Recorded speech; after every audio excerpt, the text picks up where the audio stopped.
अक्सर आपने प्यार में धोखा मिलने और एसिड अटैक जैसी चीजों के बारे में पढ़ा, सुना या देखा होगा। लेकिन क्या कोई अपने पार्टनर से बदला लेने के लिए उसके प्राइवेट फोटो सोशल मीडिया पर डालते देखा है, वो भी नाम और एड्रेस के साथ? और क्या कोई सिर्फ फेमस होने के लिए सैकड़ों लोगों की जिंदगी बर्बाद कर सकता है? नहीं तो आज का ये वीडियो एंड तक जरूर देखें।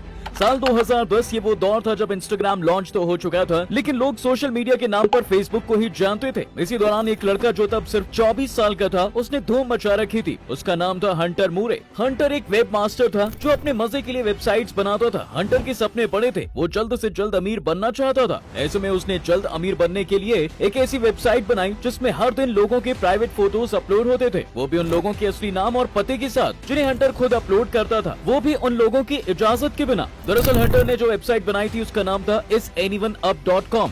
हंटर ने इसे 2010 में ही शुरू किया था। ये कुछ फेसबुक की तरह ही था, जिसमें लोग अपने साथ साथ किसी भी फोटो को अपलोड कर सकते थे। फेसबुक में जहां उन फोटोज को यूजर के फ्रेंड देख सकते थे, वहीं हंटर की वेबसाइट में कुछ ऐसा नहीं था। एक बार अगर फोटो या वीडियो अपलोड हो गई तो उसे दुनिया में बैठा वो हर आदमी देख सकता था जिसके पास इंटरनेट था। इसलिए जब isanyoneup.com पर हर दिन ऐसे फोटोज और वीडियोज अपलोड होने लगे तो इनके यूजर्स की संख्या अपने आप बढ़ने लगी, जिसके चलते हंटर बहुत ज्यादा पॉपुलर होता चला गया। 2010 में वो isanyoneup से हर महीने $20,000 कमाता। हंटर को सिर्फ पैसे कमाने से मतलब था, इसलिए वो लड़कियों के साथ साथ लड़कों के भी प्राइवेट फोटोज अपनी वेबसाइट पर अपलोड करता था। और ये फोटोज उसे कोई नहीं बल्कि उन फोटो में नजर आने वाले उनके पार्टनर्स ही हंटर को भेजते थे।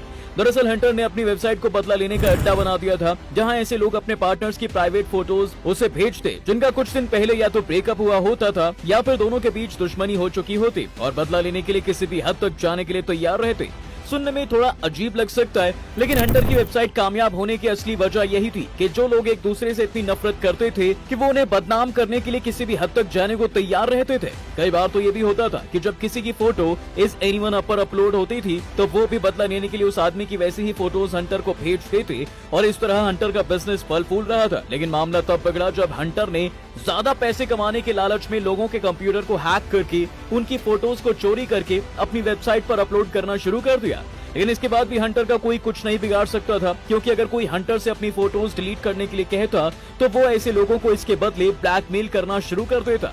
यहाँ तो वो वीडियो बनाकर ऐसे लोगों का मजाक उड़ाता, साथ ही वो उनसे ये भी कहता कि उसके पास उनकी और भी फोटोज हैं जिन्हें वो जल्द ही अपलोड करेगा। दरअसल उसकी वेबसाइट अपलोड होने वाली फोटोज और वीडियोस उन कॉलेज गोइंग लड़के लड़कियों की होती थी जिनकी उम्र 18 से 20 के बीच या इससे भी कम होती थी। इसलिए उसे पता था कि कोई अपनी बदनामी के डर से उसके खिलाफ नहीं जाएगा, साथ ही उनके घर वाले भी पुलिस के पास नहीं जाएंगे। हंटर का ऐसा सोचना कुछ हद तक सही भी था, क्योंकि isanyoneup को शुरू हुए 16 महीने से ज्यादा का टाइम बीत चुका था और अब तक पुलिस में उसके खिलाफ कोई केस दर्ज नहीं हुआ था।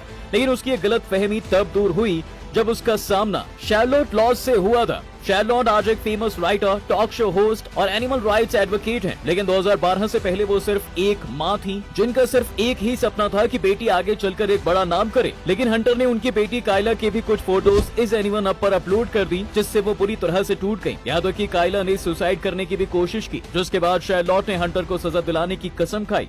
शार्लोट सबसे पहले पुलिस के पास गई, लेकिन पुलिस ने इस केस में कुछ खास दिलचस्पी नहीं दिखाई। ऐसे में उन्होंने इंटरनेट का सहारा लिया और हंटर के खिलाफ वीडियोस बना कर डालने लगी, जिससे और लोगों को बल मिला और उन्होंने भी उसके खिलाफ वीडियोस बनाना शुरू कर दिया। और एक वक्त ऐसा आ गया जब पूरे इंटरनेट पर ऐसा कोई नहीं था जो हंटर से नफरत नहीं करता था, जिसके चलते हुए the most hated man on the internet का टैग मिला। तब जाकर कहीं FBI की आंख खुली और उन्होंने उसे 2014 में अरेस्ट करके जेल में डाल दिया। हंटर 2017 तक जेल में रहा।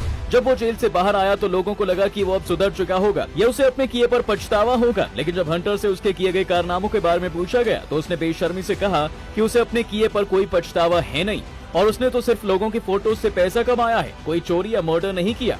आज के लिए फिलहाल बस इतना ही। आपको हमारा ये वीडियो कैसा लगा कमेंट करके जरूर बताएं और ऐसे ही वीडियोस के लिए डू फॉलो फैक्टिफाई।